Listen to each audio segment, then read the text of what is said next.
আর এই সব ইস্তেগফারের শ্রেষ্ঠ ইস্তেগফারের নাম সাইয়্যিদুল ইস্তেগফার। যত ইস্তেগফার হতে পারে এর মধ্যে সবচেয়ে শ্রেষ্ঠতম ইস্তেগফার নাম কি? কথা কন।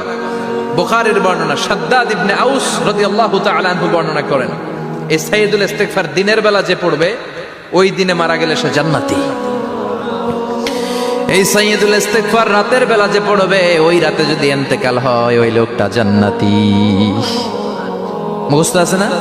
কার কার মুখস্থ হাত তুলেন। মাশাআল্লাহ, তাবারাকাল্লাহ, মাশাআল্লাহ, মাশাআল্লাহ।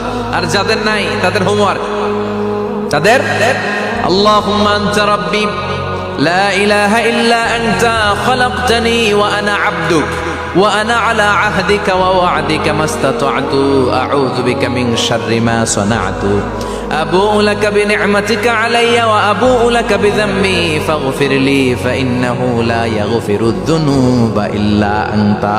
সুবহানাল্লাহ পড়েন। আজকে রাতে পড়ছেন, মারা গেলে জান্নাতি। চিল্লায় পড়েন আল্লাহু আকবার।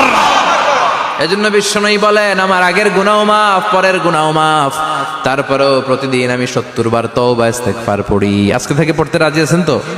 বেশি বেশি ইস্তেগফার পড়া যাবে না? একটু প্রাণ খুলে দিল খুলে আওয়াজ করে পড়েন তো আস্তাগফিরুল্লাহ। আর জোরে পড়েন আস্তাগফিরুল্লাহ। আবার সবাই পড়েন আস্তাগফিরুল্লাহ।